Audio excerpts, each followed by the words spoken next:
tell you what.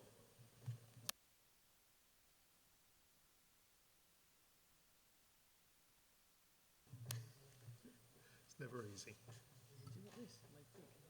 No, sorry, don't worry. Good evening, members, and welcome back after the summer break. We're now officially into autumn and the autumn season for the municipal year.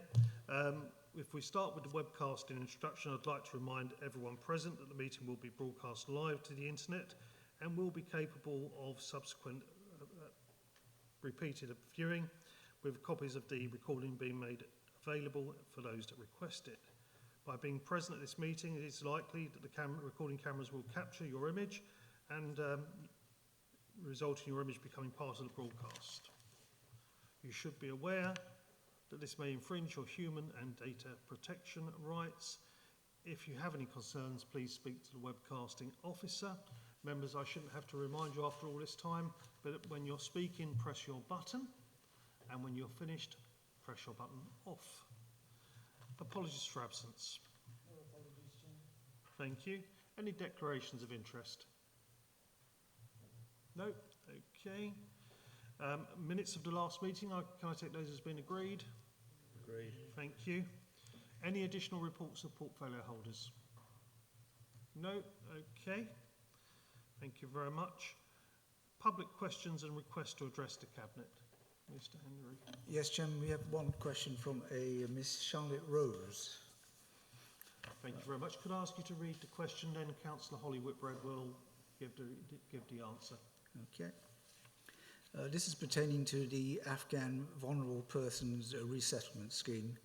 First question, has EFDC been able to find 2 vacant council properties to offer to Afghan locally employed staff as outlined in Recommendation 3?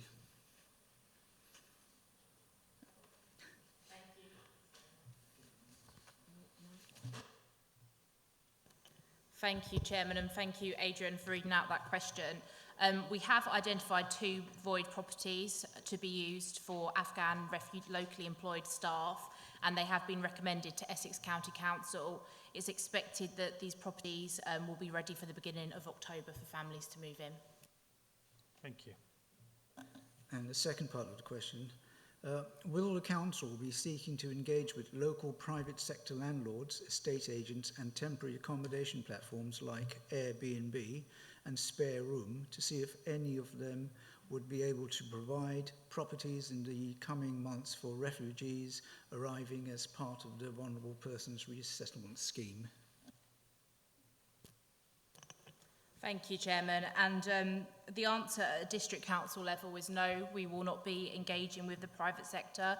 There's a number of reasons for this. First of all, in terms of for the refugees themselves, council properties are more affordable. There's also the fact that if we were to pay for refugees within the private sector, that would cost the council taxpayer more too.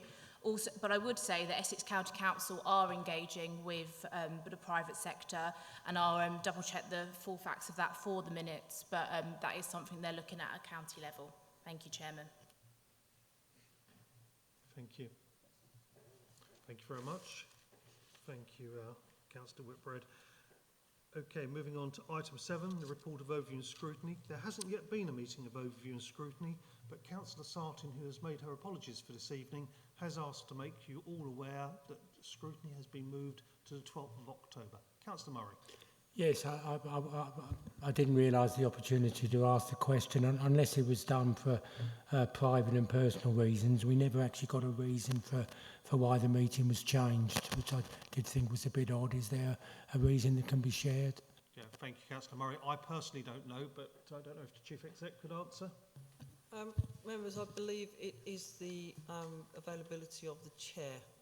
Thank you. Okay, thank you. Then we go on to item 8, which is the Council House Building Cabinet Committee back in June 2021. Councillor Holly Whitbread. Thank you, Chairman. These are quite historic minutes. I think they probably speak for themselves, but I know a lot of members were there in attendance, but I hope members are happy to approve them this evening. Thank you, Chairman. Thank you very much. Members, any questions on those minutes, or can I agree them as a correct record? Agreed. Thank you. Okay, item 9, jumping ahead of myself, insurance tender, July 2022. Councillor Sam Kane. Happy to take you, but it actually belongs to Ms. Sanger. Ah, my apologies. Councillor Sunger. Thank you, Chair. This is a recommendation for the Cabinet to approve the tender for the insurance which expires in July 2022. Mr. Small, perhaps you could just take us through that tender for us, please. Thank you. Mr. Swan. Thank you, Leader. It's a fairly straightforward item in as much as our insurance contract is up for renewal. It was a 5-year contract. It expires on the 1st of July 2022, and therefore we need to go into a process of procurement and retender for that contract. So this report asks for permission to do that. Currently, the cost of the contract is in the order of about £900,000 a year. So one of the council's larger contracts, currently provided by Zurich Municipal Insurance, will need to go to the market to see if we can get a better deal from the market. One of the things that we'll look to do as part of that, though, is to see whether what we're asking the insurers to quote on could be varied slightly. I mean, we are quite risk adverse in terms of the contract and the way we structure our insurance proposals. With very little excess requirement asked for from the insurers. So, but potentially by varying the amount of excess we're prepared to take, we could, for example, see our premiums reduce. That just means a bit of self-insurance, so we provide some reserves to cover potential claims or a part of any potential claim. As I say, thereby reducing the amount of overall in premium from providers. So as I say, it's a relatively straightforward report, asking permission to do so, and for delegation of the contract award to myself as a Section 151 officer. Thank you, Leader. Thank you. Councillor Phillip. Thank you, Chairman. Thank you, Councillor Sunger and Mr. Small. Just looking for a reassurance that we will have the calculations done in time to feed into our budget process for 22 going forward. Just a question on the self-insurance. If we're covering risk ourselves, is that out of general fund reserves, or is that a capital set aside that we could use to do that? Because there's a difference if it's revenue or capital, obviously. Councillor Sunger, would you like to pass it to Mr. Small for the technical detail? Thank you, Chair. Yes. Mr. Small, if you would like to just comment on that. Thank you. Thank you, Councillor Sunger. As to whether we have the figures back in time to set the budget, I'm not so sure that we will, if I'm honest with you, as work on the budget preparation, budget development preparation has already started. I think we'll have to put some conservative assumptions into the budget and hope that the actual contract award comes in somewhere around that. Any self-insurance provision that we make will be a revenue provision, and therefore will have to be an earmarked reserve within revenue budgets. I'm afraid we can't use capital for that purpose. Thank you. Thank you. Councillor Patel. Thank you, Chairman. I'll explain the rationale for the question I'm about to ask after I've asked it, but how do you see the impact of COVID impacting upon our insurance premiums moving forward?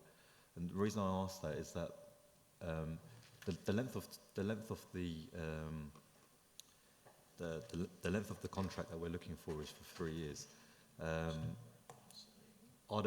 Is there any upside in doing a longer period, so another 5 years as opposed to 3 years, what is being proposed now, or an even shorter contract? Yeah, Mr. Small. If I may, I think we have to ask the question as to how has COVID increased claims experience. I'm not sure it has, particularly in any of the risks that we choose to insure or need to insure as a council, particularly. Although we have to take into account, of course, what the financial health of the insurance provider market is as well, because that will have a bearing upon it. We are working with insurance advisors, so brokers, to help us through this exercise, and it's their opinion that 3 plus 2 is probably the right time frame to bid within, or to request bids within at this moment in time. you satisfied with that, Councillor Patel? I am, Chairman. Just one question on the number of claims that we've placed during this period of time. Obviously, when placing the claim, do we balance that against the cost of the excess when processing a claim, or what is the thought process around processing some of the smaller claims through the insurance? I think that's exactly what we want to retest, I think, through this procurement exercise. As I said, historically, we've probably had quite a low excess, so that's agreed in the insurance documents that we, on the insurance contract we agreed with our provider. One of the things we'll look to this time is to see whether, if we set excesses at different thresholds, we can get a better premium out of that, really. And then it's just a straight cost-benefit analysis to work out whether we're actually going through a higher excess, and our anticipated claims experience might mean that it's actually more effective for us to self-insure than to go through an insurance provider. Thank you. Okay. Any other members? No. I mean, this is an important piece of work that we need to do. I think it's fundamental. We will see markets normalise post-COVID, and I think this is the right time to be carrying out this piece of work. Members, can we agree the recommendations as set out? Agree. Okay, thank you very much. We then come on to item 10, which is the accommodation project closure report on pages 39 to 49 and on the yellow. May I welcome this evening Mary Yvonne, Charlotte and Michael. Last time I saw Michael, he was handing me a hard hat to have a first look around the building, and obviously here we are tonight with the final report on time, on budget and delivered as promised. I think the key thing about this report, and I won't go into the minutiae and the detail of the report this evening, it was a very well run project. I saw it at various stages, and of course things changed as we moved along as well. Bearing in mind when we first thought this all through, it was prior to the COVID pandemic, and I think in a way the pandemic has shaped the building. And we made some very good decisions on technology in particular. And if you think about it, at the time when we first thought about the building, and the technology was in particular questioned, and all I can say now is, didn't we have a good crystal ball? Because actually having Teams-enabled rooms for officers to work in, the space that's been created from the building is not only a good news story and the envy of many other councils, what we've achieved here. It sets us up for the future, which is what we intended to do, at the same time addressing a lot of maintenance work, which in a 30-year-old plus building we would have had to have done anyway. So this was, when you sit down, analyse it in a post-COVID world, we did exactly the right thing. It would have been the right thing anyway, but actually it probably sets us fair for the challenges ahead, which we see later in the finance paper, and will help to feed in. Once we get the community hub fully occupied downstairs, and I'm sure Councillor Murray will ask me shortly if there's how are things going with the negotiations on the library. They're ongoing, and we had a very positive meeting with the leader of Essex County Council and the deputy leader of Essex County Council only a few weeks ago now. Really positive. Again, they were very impressed by the space that we have to offer, but also very impressed of what a modern facility we now have in Epping Forest. And actually, I'm looking over at Councillor Avey, and I can remember his father saying to me many times what a waste of space this building was. I don't think it's a waste of space anymore. I think it's a building we can be proud of as an authority that will deliver the council that's fit for the 21st century. I've not got much more to say, but thank you to all that have been involved. Some are no longer with us, but thank you for guiding us through to the final phase of our reoccupation and revitalisation of the building. I'm really pleased with it. I'm sure as the years go by, we will all be very pleased with it, and I'm certain it will be an asset to the whole communities of Epping Forest, and certainly sets the standard of what I look for in hubs for the future. Members, Councillor Phillip. Thank you, Chairman. I think it's only fair that since I've banged on many times about our inability to run projects to budget, that I should congratulate the officers this time, that we appear to be bang on budget for this, and just say this sets the bar for future ones, so any further slippage from that or other projects won't be accepted. Yeah. It sets a standard, Councillor Phillip. It sets a standard. Any other members of the Cabinet? No? Okay, Councillor Janet Whitehouse. Thank you, Chairman. On page 7 of the yellow, paragraph 06, it's about creating a new entrance for the proposed cafe, and it says that this will help in the economic health of the high street. I do wonder how that conclusion was drawn. I can't see how people sitting in this building are going to help with the economic health of the high street. I think we need the people to go up the high street, to use the existing coffee shops, and to hopefully use the shops as well that they see as they go. And personally, I don't think a cafe is going to help at all, and I would think it needs to be reviewed, and I would like to see it not provided. With regard to just another smaller issue, there are some of the things for members that don't seem to have been resolved. I know that when we had the consultation before the building closed, many of us were asking about the pigeonholes. I haven't seen anything about how those are going to be re-provided. I do wonder about the cupboards in the former cabinet room. When I became a councillor, we were allocated one with a key, and that was taken back when it was going to become a library. And I just wonder if they could be reallocated, because we need somewhere to leave our personal possessions when we are here in the building. Thank you. Thank you. Okay. With regards to the cafe, actually, it's a fundamental part of the building. Not only did we used to have a cafe here anyway for staff who work in the building, but actually as we move forward and we hope to entice the library into that space downstairs, what a brilliant asset to the community of people who want to use the library for much more than just books these days, but actually as a fully fledged facility for the whole community. So I don't agree with the argument on the library. Actually, the most important thing is that we get people into this building, and especially when we get our new partner upstairs on the top floor, and we have officers back on a more regular basis in-house, they will be going into the high street buying their sandwiches just like they used to. But the cafe will be an asset to this building. The secret is the fact we want it to be a community hub downstairs. We want people to come in. There'll be more than just a library, we hope, in the future. We've got Department of Works and Pensions, we've got Citizens Advice, and we're hoping to build upon those partners as the years go on. So I think a cafe would be a fundamental part of the building, and I don't see that. With regards to pigeonholes for members, again, we've all got to get used to new ways of working. I can remember the lockers when I first became a councillor, all them dark years ago, but no one ever used them. In fact, when we emptied them out, I think we found a very, very old gin bottle in one.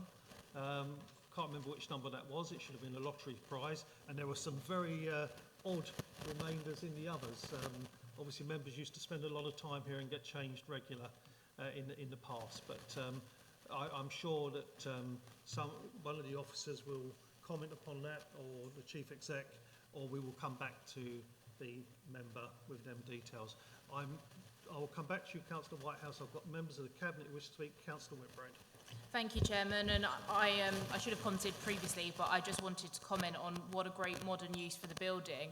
And actually, in terms of the cafe, it's actually a really good opportunity to provide a local business with an opportunity to run a cafe in a central Epping location. But actually, what a great thing for Epping High Street, because the more people we have in this building, the more people are using our local shops, cafes and pubs. And I think it's an excellent thing for Epping. And I'm really excited to see all the great community uses. And it really is a community hub in the true sense of the word. Thank you. Thank you. Councillor Patel. Thank you, Chairman. I think one thing that we also must remember is that obviously we used our footprint here as a model for a community hub, as a model for community hubs right across the district, and some of the concepts around the furnitures, the fixtures, the fittings, etc., are things that we can quite easily take and use the same design concepts in the other community hubs.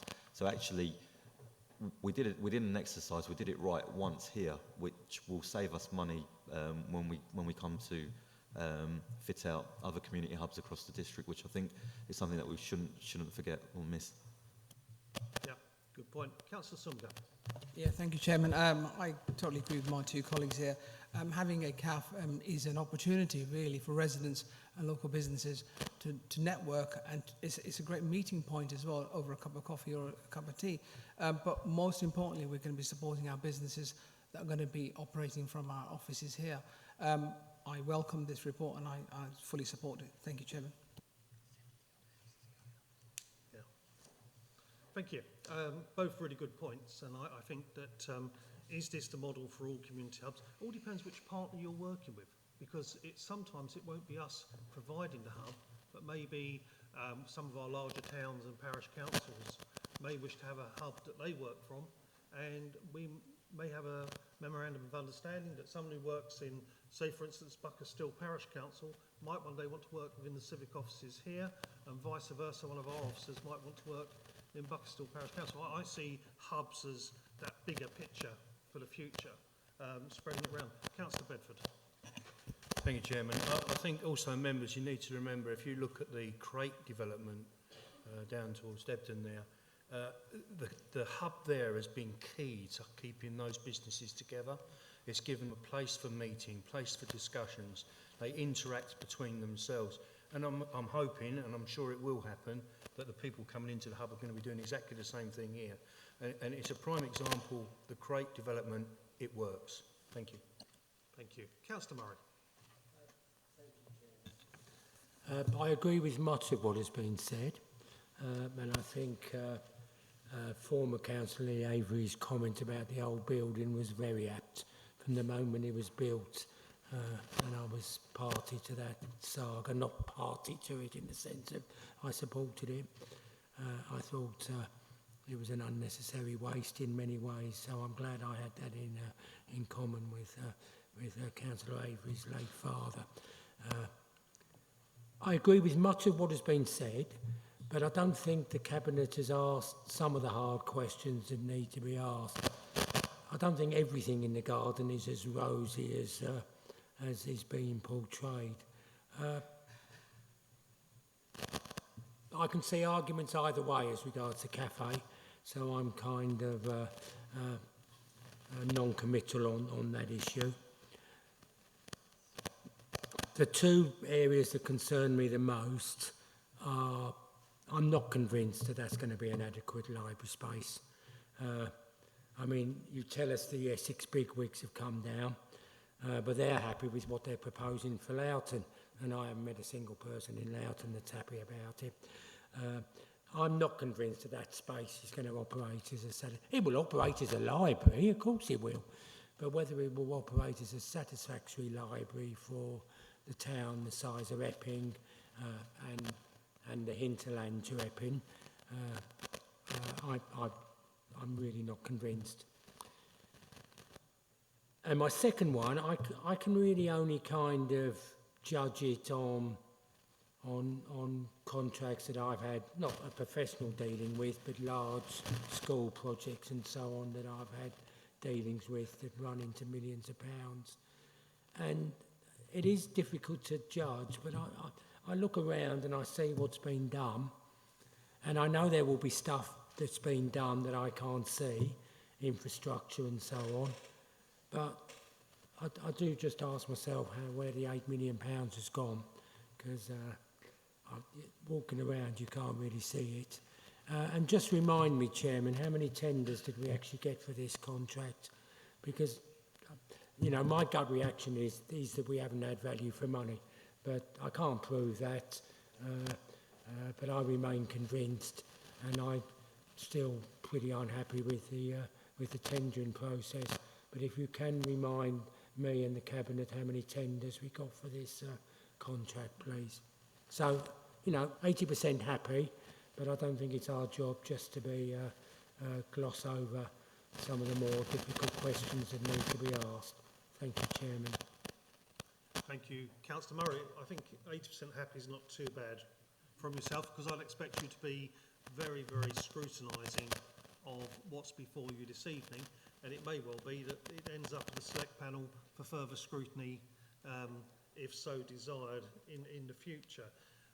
Whenever you look at the refurbishment of a building, it's always more difficult because you're talking about air conditioning, you're talking about what you can't see as much as what you can see.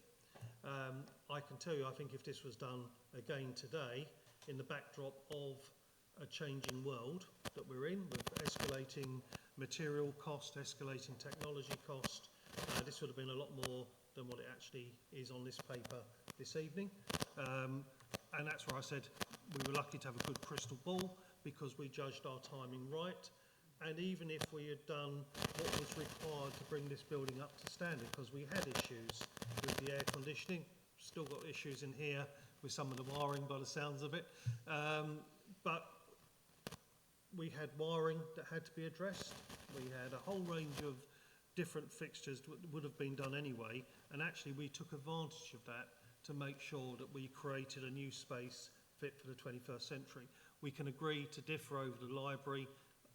Libraries will change as time moves on. People are looking for different things from libraries, but they're very much about where people want to go and spend time and be together, particularly post-pandemic. And I think that will be a wonderful facility on the ground floor with the cafe when it opens as well. And particularly, as Councillor Holly Whitbread said, I think that's an ideal opportunity for a local business and enterprise, which is what we would really like to see in the future in that space. So I'm not going to prejudge that, and I think scrutiny has a role to play if they wish to in looking into more detail, and perhaps with our brilliant officers who have done an excellent job on this project, attending to go through some more of the detail. They may even show you where all the wiring ducts are and everything else to make sure that you're fully satisfied. There was one tender, but as you remember, we went through a detailed tendering process, and actually I have to say I was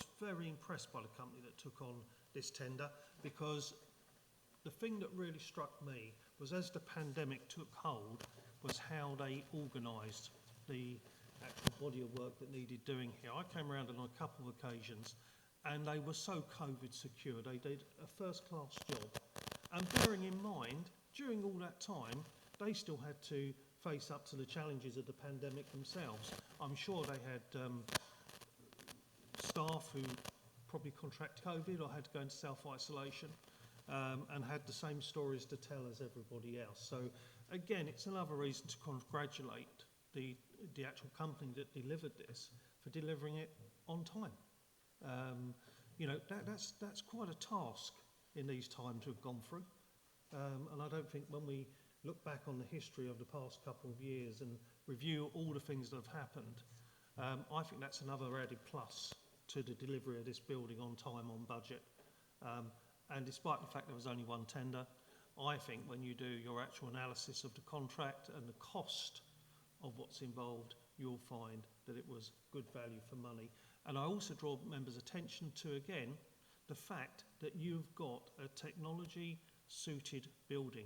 You've got Teams-enabled rooms, and we can do hybrid meetings. There's many councils that are just dreaming about what we can do here at the moment. We should be very proud of it. And Councillor Phillip. Thank you, Chairman. I agree with what you're saying. I'd just point out one other thing that often gets forgotten is that actually we're talking about basically renovating a listed building. Yeah. And the number of things in this building that are listed is quite surprising. I hadn't, before I came round during the construction, realised that we have got paint that's listed. And the interesting one for at least one of the areas is which of the three colours of original blue was supposed to be the original colour of blue. And protecting the pieces of listing during construction is in itself a relatively expensive cost. For anybody who's familiar with looking at renovation programmes, when they are working in a listed building, their costs are always significantly higher than we'd expect. So we have to factor that in. And again, I think it's been a really good job, and we've actually seen very positive protection of the things that are listed. Whether they should be or not is another matter entirely. Yes, we share many of the same opinions on the listing, Councillor Phillip, but we managed through them and took this place forward despite them. Sorry, Councillor Whitehouse, your opportunity to come back. Chairman, I just want to come back on your comment about the lockers. The reason why they were empty was we'd all been asked to remove our belongings by a specified date, as you may recall. But that was before they were empty. I'm talking about the fact of I had a locker key. I couldn't even tell you where the locker key is anymore.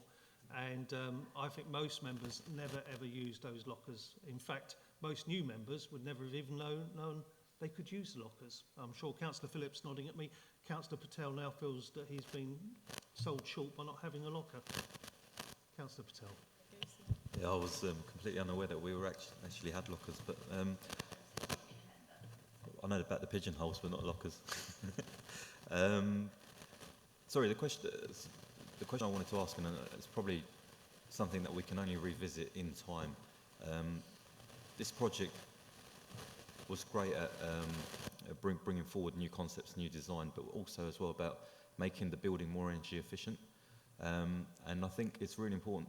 Well, at what point are we likely to start receiving some of those cost benefits back from the energy efficiencies that we've put into this scheme? Because we're talking about solar panels, the heating and air conditioning systems, reduction in gas usage, etc. This will bite at some point, and we will start making significant savings on what we're currently paying. There certainly will be savings. Can I look to one of the officers to answer this one for me? Charlotte? Thank you, Chair. So there were a number of benefits that were outlined when the project was scoped around energy efficiency.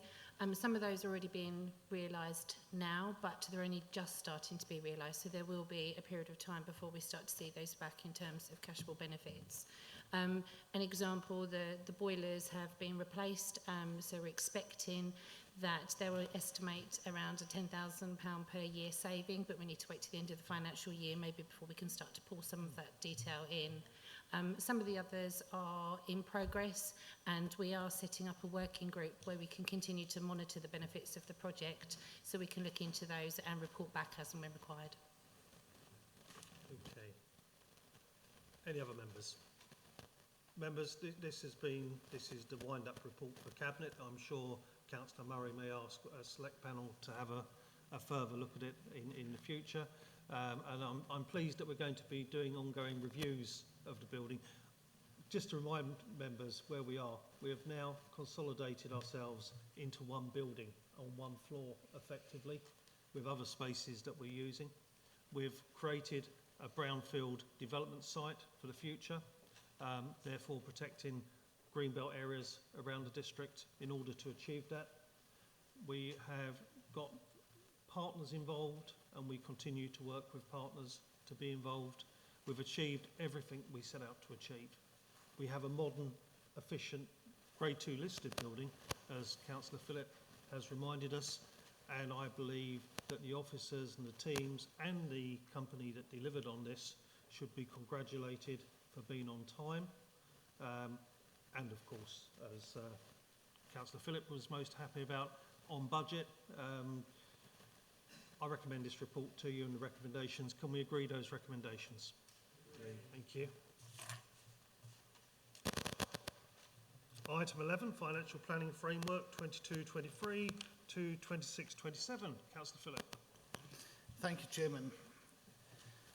I don't think this is sublime to ridiculous, but perhaps it's the cheerful to the not so cheerful going forward. I'm happy to bring forward our report at the beginning of our budget setting process for next year. I know I said that last year was going to be difficult from a budget setting point of view. However, we did receive a significant amount of support from the government, which helped significantly. But it is worth saying now that I think next year is going to make last year's budget setting process look simple. At this stage, it's only fair to flag up to members, I'm not seeing any other option than to have a council tax rise. I don't like saying that. It's something we've been very proud of not having to do due to good financial management.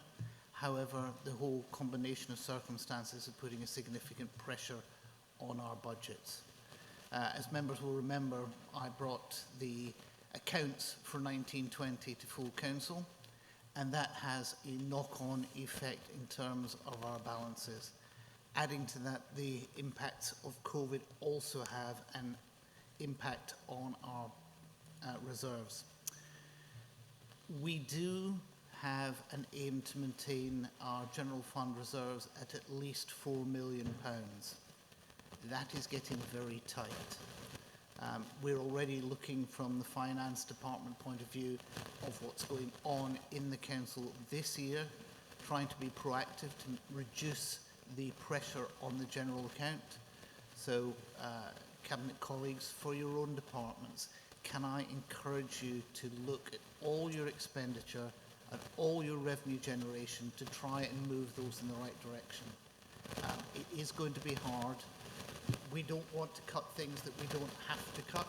We don't want to cut anything at all. But if there's things that we're doing that we don't need to be doing, or things that we don't need to do now, or we can do more efficiently, we need to be looking at that now. Because if we can fix a number of things during this coming this financial year that we're actually in, it will make our budget setting for next year simpler, because we have to maintain those balances. The key parts, I think, actually here are looking at the various areas that we have financial pressures on. We have coming up, hopefully in early autumn, from Councillor Whitbread, a 40-year HRA business plan. That'll give us a better view on what's happening in that area, and we will continue looking at our general fund. We are, and I'm happy to see it is moving in the right direction. We are significantly improving our financial control. We're getting much better in terms of knowing where we are during the year in terms of what we've got spending, and we'll move that forward. For example, I was just meeting with Mr. Small beforehand, and being reassured by Mr. Hargrave that we will be bringing the Q2 outturn to the select panel in November. That is a much improved situation from where we've been before. I agree that the first quarter report is later, but that's because you're doing that at the same time as doing the accounts for last year. That's been a significant piece of work. Called out in section 2.2 are the reasons why we're seeing pressure on the general fund balance. 2.4 brings out the fact that we've got the Q1 stuff in flow. The HRA has been less affected by COVID than the general fund has. And then we're looking at our capital programme, where we're actually going to spend our capital. It's one of those interesting things that even if we get more capital in, it doesn't help our general fund position, because that's capital expenditure and not revenue expenditure. And that's what drove my question, Councillor Sungler, around where we would self-insure from. Because capital-wise, we're not too bad. General fund is, we're going to see real pressure. I think moving on to section 7 and 8, we're seeing where we're going for medium-term financial plan, and the strategies, both in terms of the capital strategy and the treasury management strategy, working through those. I would draw members' attention actually to Appendix A. That is a very useful appendix. Look, you can see our schedule getting to our full council for budget setting on the 24th of February. We're going through, as we did last year, through various steps, both with Cabinet and I'm sure Councillor Murray will be pleased to hear, going back to the select panels as well, to make sure that we have a proper view of what we're doing in the budget. But this is the initial paper. This is your heads up that this is coming down the line. Look at your own areas and make sure that we're being as financially prudent. Oh, I thought I was going to get away without saying prudent in this speech. Being as financially prudent as we can be, and being balanced in what we're actually doing. Chairman, I'm happy to take questions. Thank you very much, Councillor Phillip. Members of the Cabinet. Councillor Murray, in that case.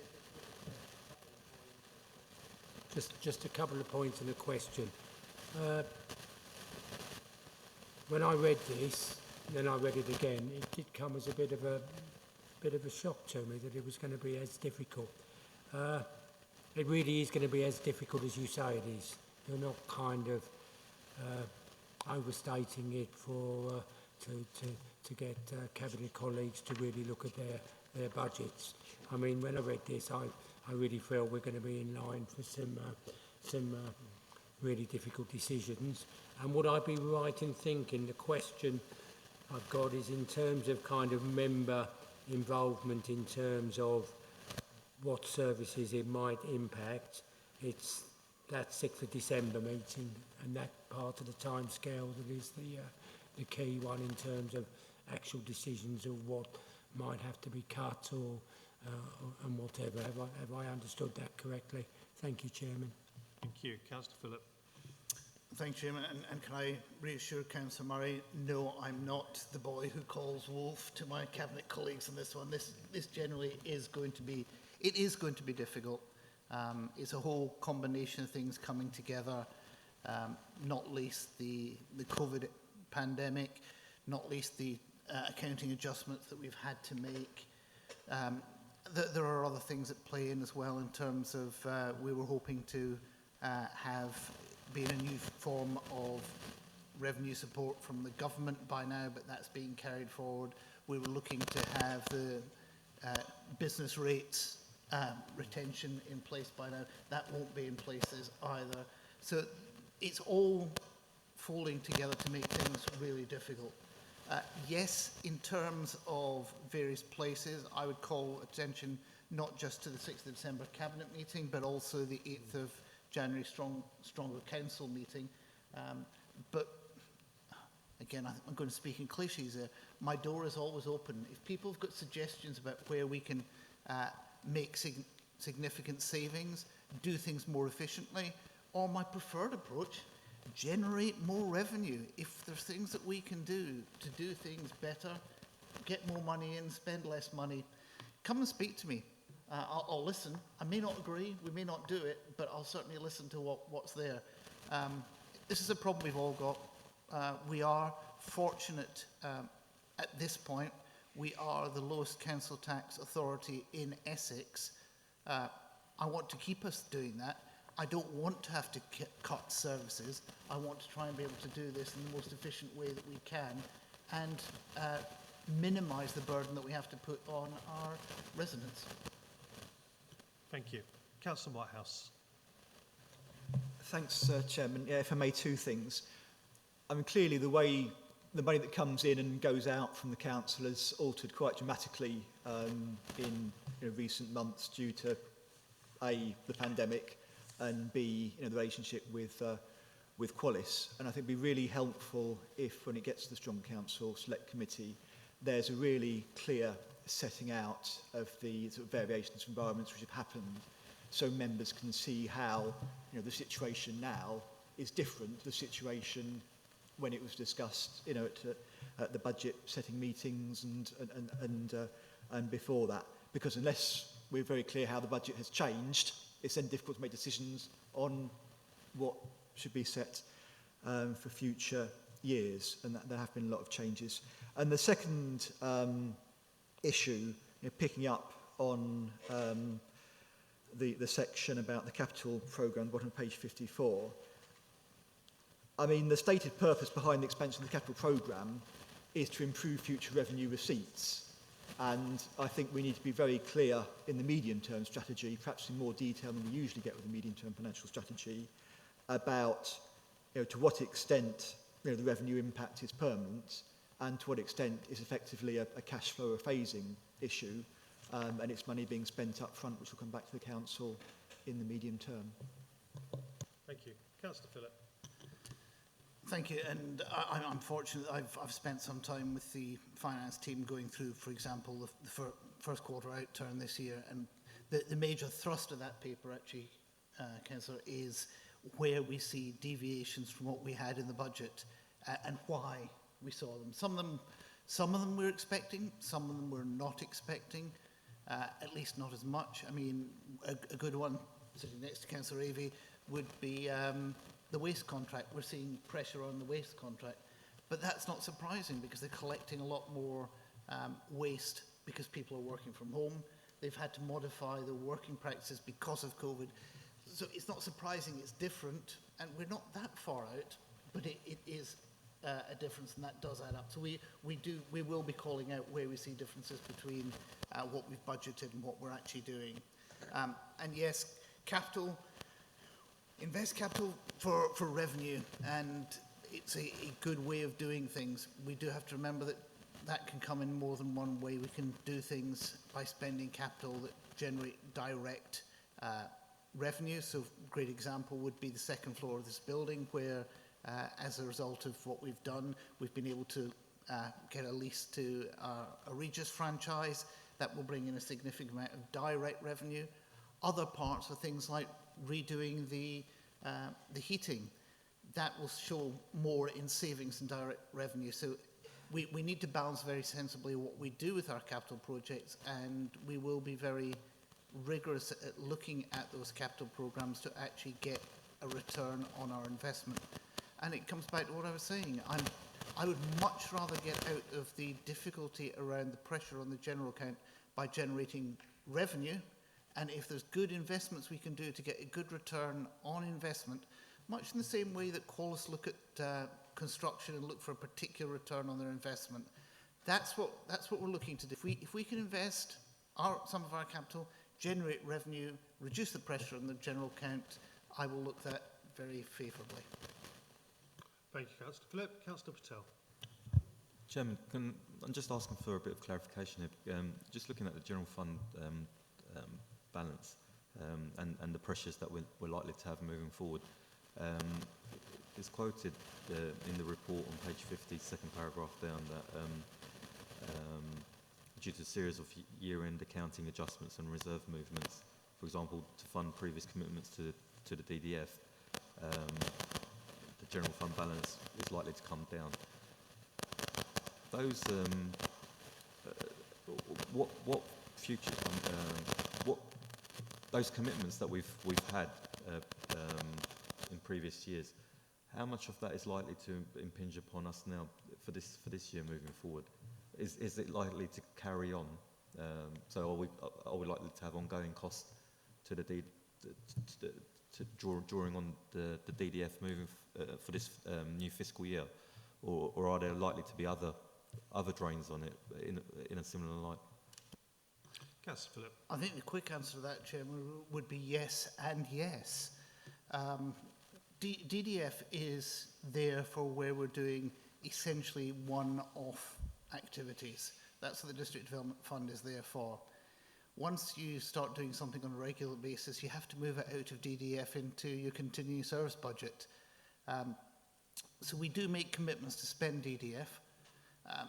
Similarly with capital, we make commitments to spend it. When we're making commitments to spend it, we look very strongly at the benefits for it. So we have got expenses out there. There are things that will come through that we will not have been expecting, hopefully both from an incoming and outgoing process, and they may balance up to some extent.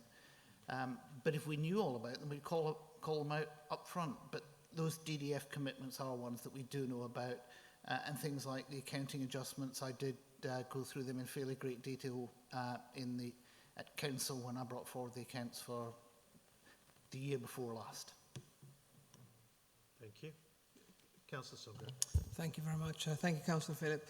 In relation to saving costs, etc., with COVID and post-COVID, we must have learned some lessons about hybrid working, about some of our officers working from home, etc.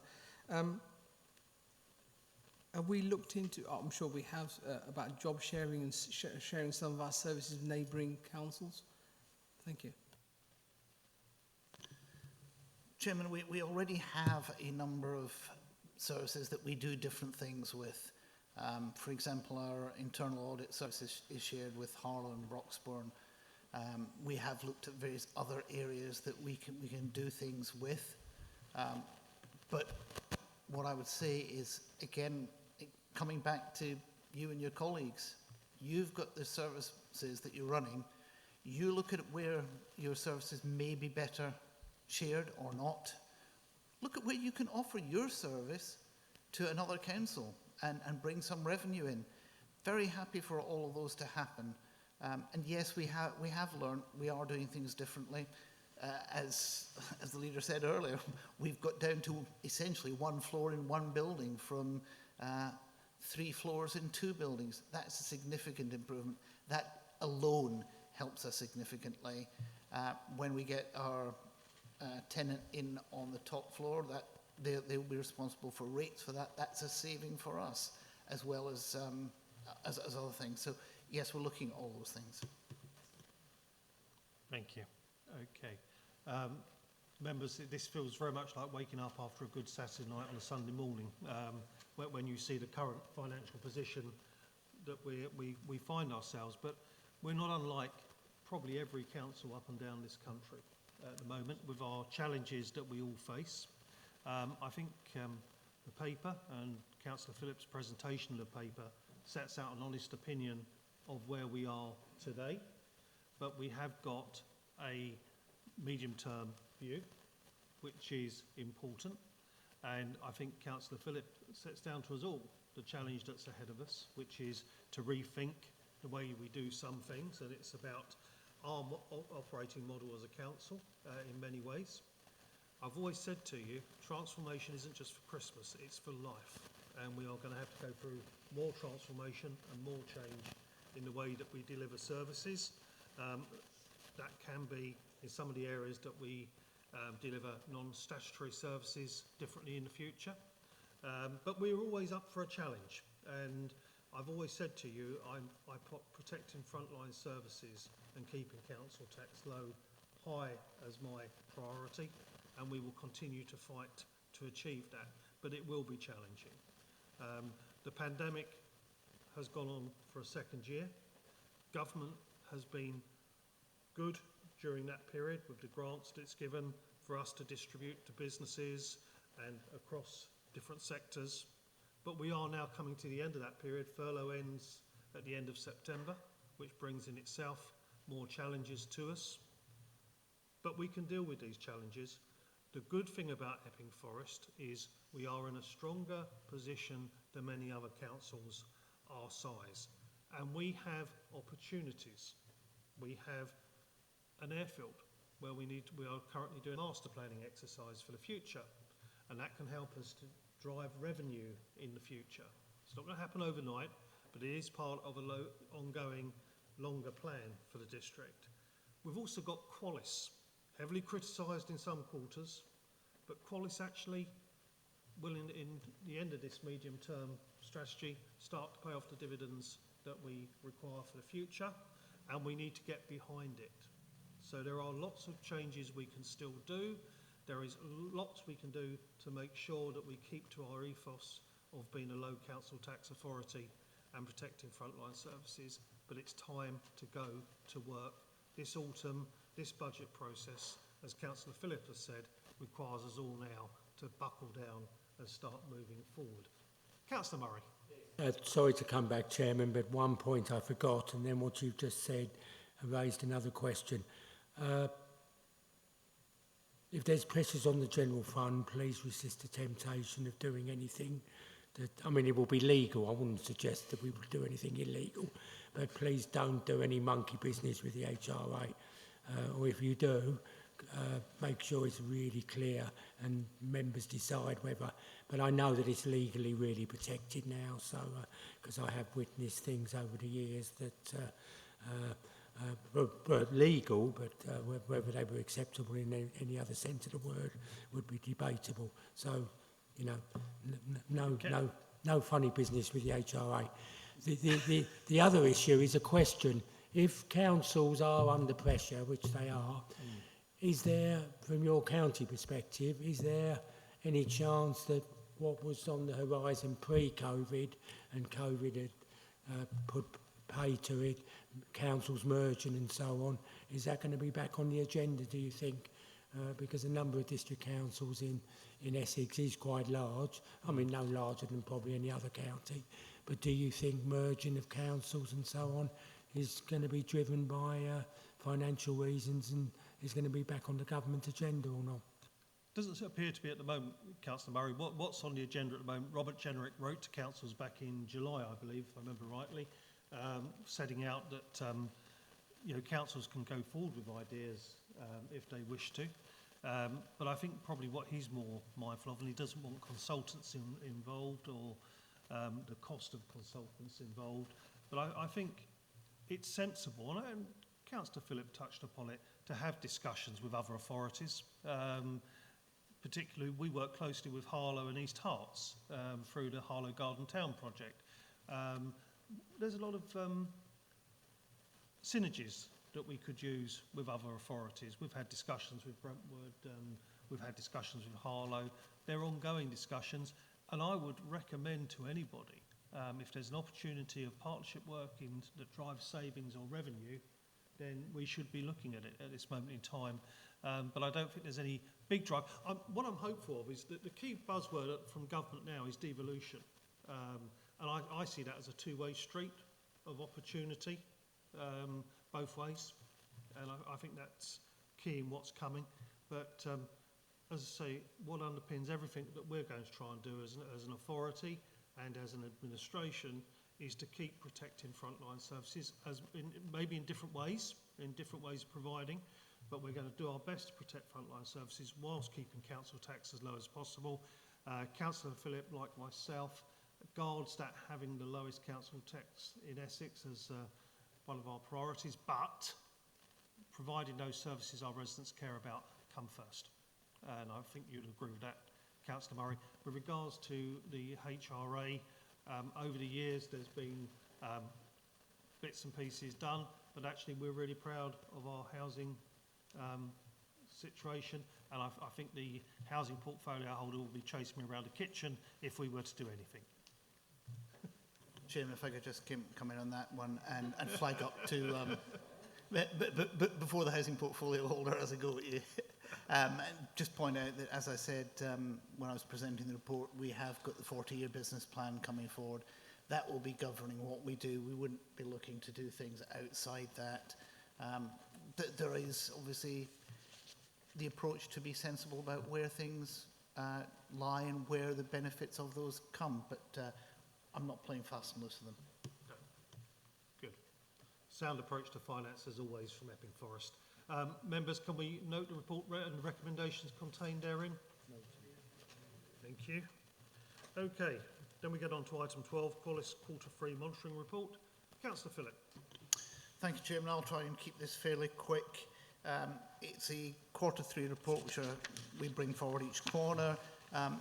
The key parts, I think there's two items to call out. One is the income and expenditure, which is flagged red. That's primarily due to the fact that in the third quarter, Qualis hadn't received planning permission determination from the planning authority, i.e. ourselves. I do need to flag up that plan for a DDMC meeting in September, which would have been in Qualis's financial year, is now no longer the case. The planning authority has had to move that into October. So the caveats that are in this report around not being able to put things into the ongoing charges and staying in the profit and loss account will persist through the end of Qualis's financial year. It's unfortunate, but it's driven by the pressures on the planning department. The Qualis Living, flagged as amber, that was planned to purchase in Quarter 3. It slipped just over into the Quarter 4 budget, Quarter 4 timescale. It was completed then, so that will fall out as we go forward. I've been through this with the Section 151 officer on a number of occasions. I've discussed it as well with the Managing Director of Qualis. Basically, with the small variations in things, we are on target with, apart from those two things I've just mentioned, one of which was resolved by purchasing the property in Q4, and the other one hopefully will be resolved by the determination of the planning permission at the appropriate time. Happy to take questions. Thank you. Members of the Cabinet? No? Other members? Councillor Giles. Yeah, two things, if I may. And first of all, it's the Finance and Performance Monitoring Quarterly Report. It's almost all about finance. I mean, since the format report was sort of first produced, of course, housing, Qualis now deals with on the Housing Repairs Service, and it'd be useful if future editions of the report included the performance sort of KPIs, relevant things like housing voids and housing repair times and so forth, because we need to know how Qualis is doing in terms of delivering our service as well as purely financially. The second item was, as Councillor Phillip mentioned, the slower than anticipated progress of the planning system has an effect on the balance sheet. I mean, it must also have an impact on EFDC's accounts in terms of the loan repayments when they come in, and indeed there must be ongoing cost to Qualis as well. And I just wondered if we could quantify those in any way. Councillor Phillip. Thank you, Chairman. If I take the second one first, we are in some ways in a beneficial symbiotic relationship here, in that had this been a completely separate purchase, for example, of the Epping sites, that would have had to take place. As it is, there is no point doing that property transfer with the associated financial migrations until such time as we're ready to carry it out. That does mean that Qualis doesn't call down the loans from us, which does mean we don't get the margin on those loans, but it also means that we don't incur the cost of borrowing.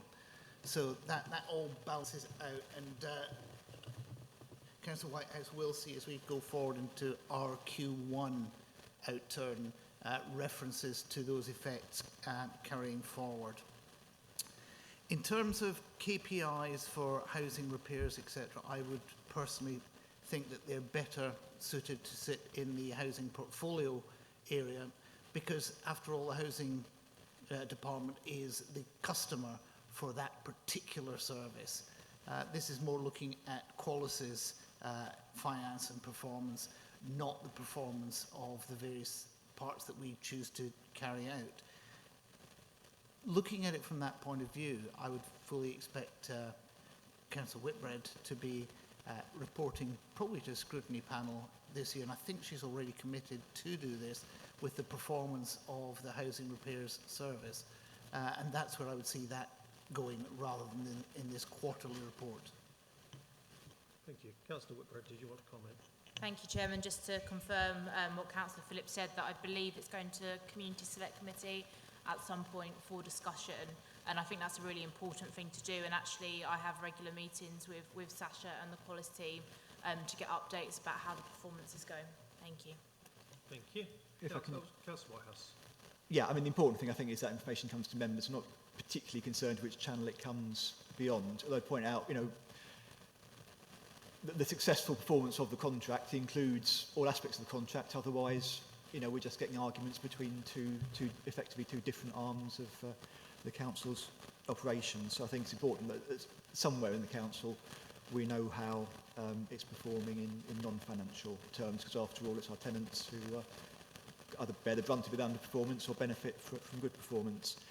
I don't quite get it, the loan thing. It can't completely balance out, because there'd be no point in doing it otherwise. I mean, the whole point was that we borrow at a lower interest rate than we lend at.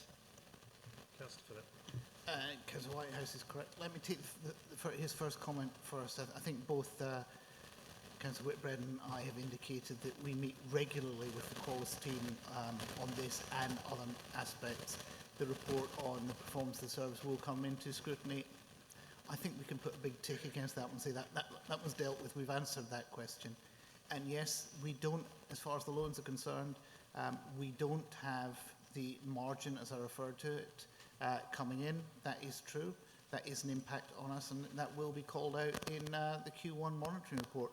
But we do have to remember that it's been scheduled between the middle of the year and now sitting around the end of October. So we're looking at about a 3-month slip on the planning permission.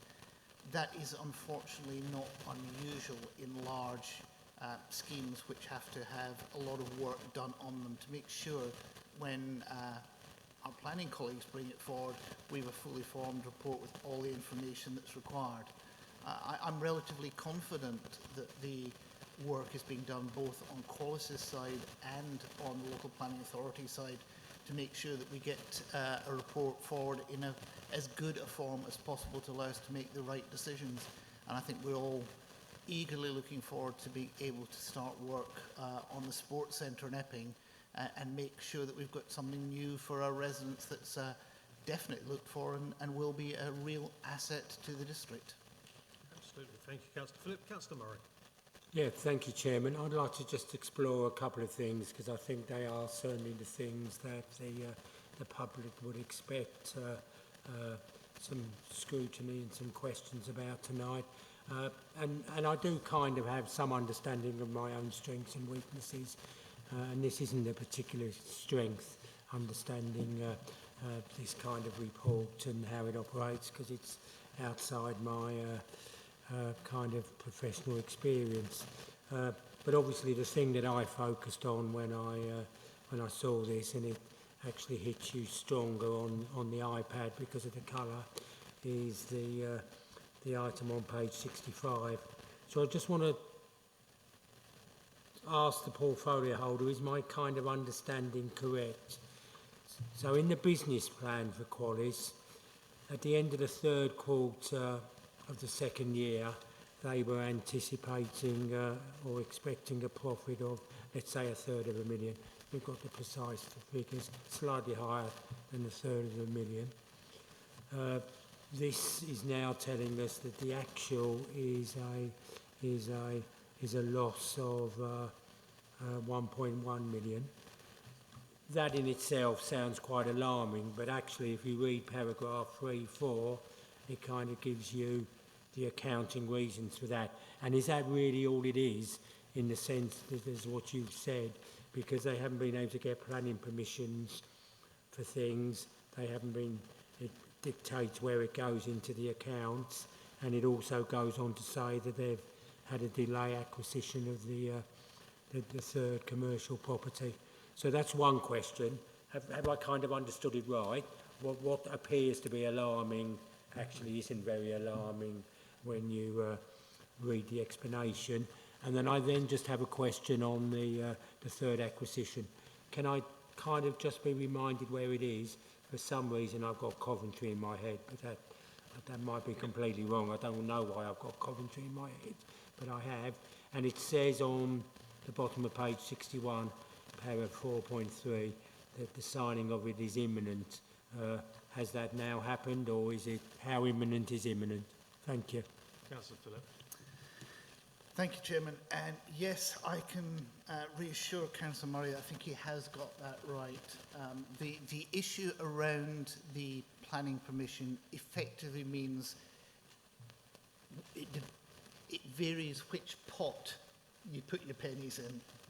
You're not allowed to put your pennies into the pot that says this is allocated to these projects until such time as you've got the planning permission and you can do something with that. Then you can move it from one to the other. Then the numbers begin to run out, and you're fine there. And yes, with the acquisition of the third property, it was predicted to happen in late Q3. It actually happened, so it has happened, early Q4. So it's just where you happen to draw your fictitious line in the middle. So it is there. It is Coventry, and it has taken place. Thank you. Any other members? Obviously, we all know how important Qualis is to the council's future, particularly after the last report, and it's good to see that the progress is being made. Obviously, we now await the planning applications being heard and moving forward. Members, can we agree to the recommendations? Agreed. Thank you. Okay. There's any other business, no reason to exclude the public and press. I therefore close the meeting. Thank you.